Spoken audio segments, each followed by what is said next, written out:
in support of climate defiance. We do not do online petitions. We do not do NGO coalition letters. We do not do fucking bus stop ads. We chase fossil fuel CEOs and the politicians who do their bidding, and we do not apologize. Senator Kennedy. Thank you, Mr. Chairman. Dr. Cohen, let me start with you. I think I'm going to ask a few questions. I think these are yes or no or I don't know questions. Last 3 years, unfortunately, the United States economy has experienced substantial inflation. Is that correct? Yes, sir. And yes, sir. That inflation is man-made, is it not? Any inflation is man-made, sir. And that man's name is Joe Biden, is it not? Cannot answer that, sir. Okay. Since President Biden took office, average electricity prices in the United States are up 29.4%. Are they not? I'll have to check the data and get back to you on that, sir. And isn't it true that electricity prices have increased under President Biden, have increased 13 times faster than the previous 7 years? I'll have to check the data, sir. Okay. And the National Energy Assistant Directors Association, I don't know if you're familiar with them. I've checked them out. They're a reputable group. They say that the average United States electricity bill will go up 10% this year and 10% next year. Is that correct? Again, I'm not familiar with the data, but I can point out, sir, that in Europe, I'm not interested in Europe, prices are 2.5% to 3% higher. I'm interested in our people right now who are having to, who are having to sell blood in order to pay their electricity bill. Goodness. A substantial portion of this inflation in electricity, up 30% since President Biden took office, is directly related to his energy policies. Is it not? Energy prices fluctuate based on supply and demand of all sources of energy, yes. I think it has nothing. Is that a yes or no? It's a very complicated economic I question. understand. Give me an answer. Did President Biden's policies contribute to the inflation or didn't they? Both Republican and Democratic administrations infuse the economy with trillions of dollars, which contributes to the inflation. Yeah, yes. I don't believe any Republicans voted for the Inflation Reduction Act. Is that correct? I don't know. Well, I do. $1.2 trillion, Green New Deal. No Republicans voted for it. You want to amend your answer? I'll amend my answer that under President Trump and under President Biden, trillions of dollars were infused into the economy under Trump, and contributed to 5% inflation. Over 4 years, and under Biden, they went up 30% over 3 years. Which is better? Say again, under Trump, please. Under Trump, electricity prices went up 5%. Under Biden, they went up 30% over 3 years. Which is better? Well, clearly, lower rise in electricity prices better. All right. However, Dr. Super, let me ask you a couple of questions. Okay. You're here at the request of my Democratic colleagues? No, sir. No, Dr. Suprin. That's correct, yes. Okay. Dr. Suprin, on December 14, 2023, you tweeted in support of climate defiance. That's an entity that the Brookings Institute has called a radical climate change group. Is that correct?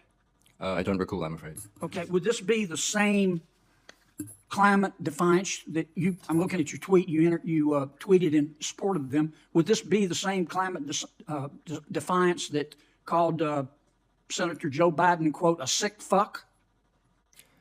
I don't know, but as I Would this be the same climate defiance that called Senator Lisa Murkowski a murderer?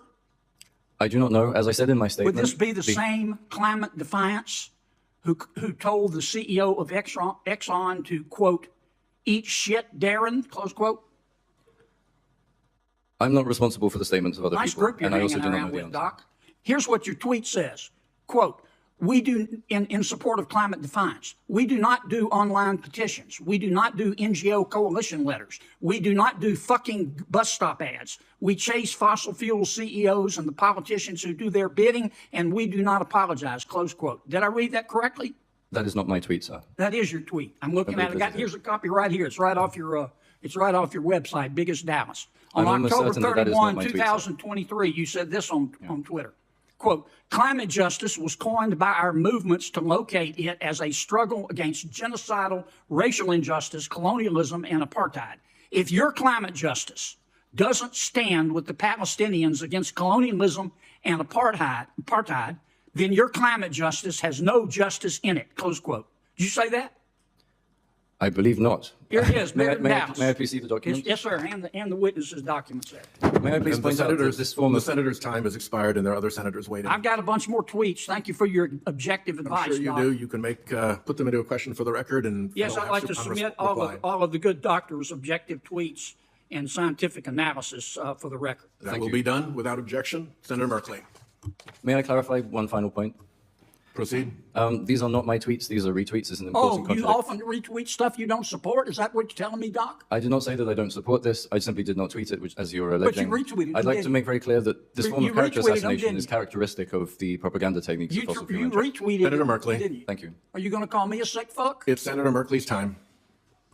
Mr. Chairman, And this is where the entire hearing shifts from oversight into ritualized, televised ritual humiliation, when John Kennedy, with supreme confidence, pivots from macro-inflation distortions directly into character assassination by tweet archaeology, where the senator stops pretending that this is about understanding policy and instead begins performing the punishment of being associated with a movement. And he repeats it over and over like a prosecutor in an interrogation scene built for a highlight reel. Did I read that correctly? Did I read that correctly? Did I read that correctly? As if the repetition itself is the weapon. That is the architecture of this moment. The witness is no longer a scientist.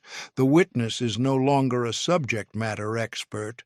The witness is no longer here to inform lawmaking. The witness is repositioned as defendant, and the crime is ideological contamination. This is the new language of right-wing power in hearings. The goal is not information. The goal is guilt by proximity. The goal is to attach radical to any human being who demands action on climate. The goal is to make environmental urgency sound like extremism. The goal is to make climate justice sound like terrorism. It is a frame designed to make the audience believe that environmental protection is not public interest, but enemy ideology. And this is the danger of this form of politics, because this is how we normalize the idea that democratic participation itself is suspicious. This is how we normalize the idea that activism itself is threat. This is how we normalize the idea that participation in civic discourse is something you must fear being asked about under oath, because a senator might drag a single retweet onto a hearing table, strip it of all context, and wield it as a tool to destroy the personhood of the witness. This moment exposes something deeper about the era we are now entering. This is not just about policy disagreement. This is about discipline. This is about disciplining public intellectual life. This is about disciplining anyone who challenges fossil capital. This is about warning the next generation of scientists, organizers, and experts that if they dissent, if they push, if they speak loud, if they align with any movement that threatens extractive political donors, they will be targeted, dragged, cornered, decontextualized, and framed on national television as extremists. And then, like a Greek chorus interruption, the witness is forced to clarify that these were not even his own words.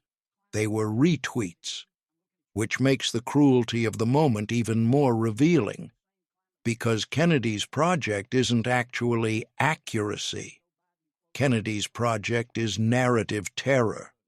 Kennedy's project is to create the impression of radicalism, even where it does not exist.